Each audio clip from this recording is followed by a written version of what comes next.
Good morning दोस्तों, R K mechanical study channel पे आपका स्वागत है। आज हम देखने वाले हैं मैकेनिकल इंजीनियरिंग से रिलेटेड एक क्वेश्चन जो कि 6th में एक सब्जेक्ट है एनर्जी कन्वर्जन टू, जो आरटीओ के अंडर में आता है। और उसमें एक क्वेश्चन पूछा जाता है पेपर में, explain various efficiencies of IC engine. तो चलो बात करते हैं इफिशियंसीज ऑफ आईसी इंजन। आपको सबको पता है आईसी इंजन क्या होता है। IC engine it is a internal combustion engine, जो कि कंबशन इनसाइड द सिलेंडर होता है, आप सभी को पता है। Now we will see first efficiency, that is mechanical efficiency. तो मैकेनिकल इफिशियंसी क्या होती है दोस्तों? It is the ratio of output power, it is the ratio of output power, जिसको हम ब्रेक पावर बोलते हैं, जो कि हमें क्रैंक शाफ्ट के ऊपर मिलता है। और दूसरा होता है इंडिकेटेड पावर, जिसको आईपी से हम डिनोट करते हैं। तो इसका रेशियो बन गया दोस्तों मैकेनिकल इफिशियंसी का brake power upon indicated power.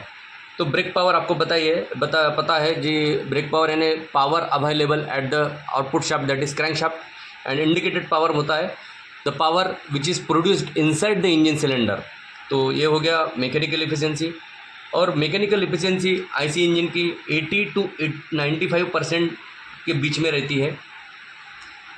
Now next is a thermal efficiency. Thermal efficiency क्या होती है दोस्तों? थर्मल, इसमें नाम में ही थर्मल लिखा है, मतलब थर्म मतलब हीट होता है। थर्मल इफिशियंसी यानी it is the ratio of brake output power, again it is the ratio of output power to the heat supplied by the fuel, heat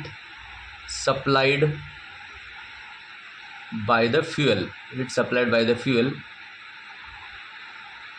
अब थर्मल इफिशियंसी कितनी होती है सर?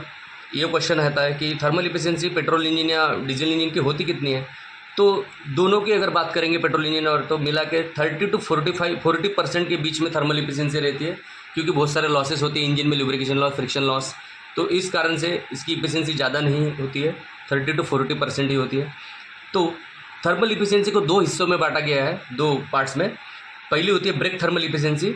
तो break thermal efficiency क्या होती है? Break thermal efficiency नाम में ही, जैसे अपने को पता है ब्रेक है लिखा, तो ऑब्वियस है it is the ratio of brake power to the heat supplied by the fuel. जो डिनोमिनेटर में जो टर्म लिखी है हीट सप्लाइड बाय फ्यूल, वो कॉमन रहेगी दोनों में। और दूसरी रहेगी indicated thermal efficiency.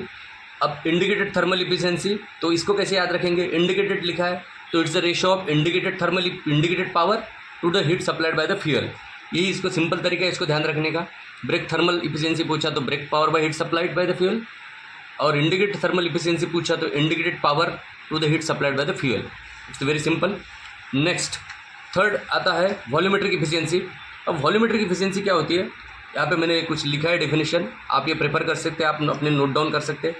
It is defined as the ratio of actual volume of air fuel mixture, मतलब जो पेट्रोल और एयर का मिक्सचर होता है या डीजल और एयर का मिक्सचर होता है, ड्रॉन इनटू द सिलेंडर, मतलब पिस्टन सिलेंडर की बात हो रही है यहाँ पे, इंजन में जो सिलेंडर होता है। तो it is defined as the ratio of actual volume of air fuel mixture drawn into the cylinder during the intake stroke to the total swept volume of the cylinder. इसका मतलब है कि volumetric efficiency it is ratio of actual volume of air fuel mixture, जो कि intake wall से अंदर आता है, वो टोटल कितना आता है, और पिस्टन ने उसको कितना स्वेप्ट किया, मतलब टीडीसी टू बीडीसी उसको कितना स्वेप्ट किया, that is the swept volume.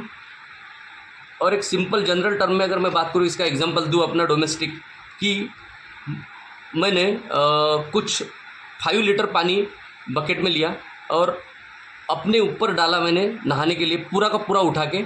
तो टोटल तो 5 लीटर था, लेकिन मुझे टच कितना किया पानी, मेरा यूज़ में कितना आया, बॉडी पे कितना टच किया, तो वही जनरल टर्म में होता है वॉल्यूमेट्रिक इफिशियंसी, तो जिसको बोलते हैं हम VA/VS।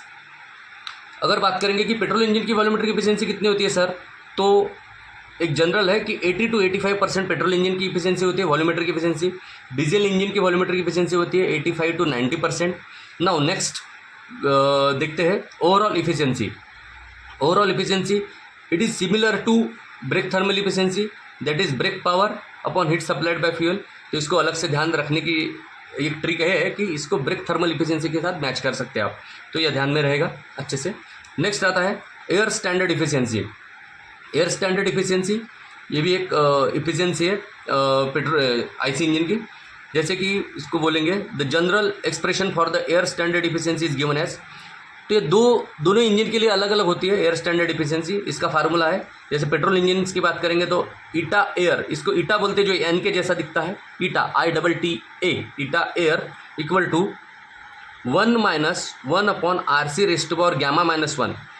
आरसी और गैमा क्या है वो बाद में बताता हूँ नेक्स्ट इसमें।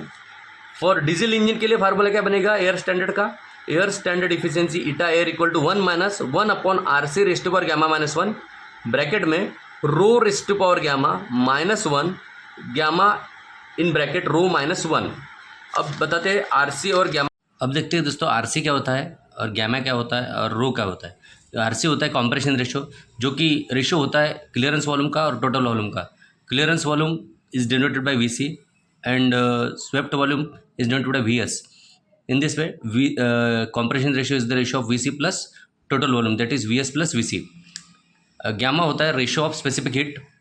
स्पेसिफिक हीट आपको पता ही है, specific heat is denoted by CP and CV। CP मतलब specific heat at constant pressure and CV मतलब specific heat at constant volume. Next है रो एक कट ऑफ रेशियो होता है, वॉल्यूम का कट ऑफ रेशियो है। उसके बाद नेक्स्ट है रिलेटिव इफिशियंसी। रिलेटिव इफिशियंसी को हम इफिशियंसी रेशियो भी बोलते हैं, यहाँ पे लिखा है हमने, it is also known as efficiency ratio. Next definition अगर देखने जाएंगे तो इन अदर वर्ड्स में हम लिख सकते हैं relative efficiency of an IC engine is the ratio of indicated thermal efficiency to the air standard efficiency.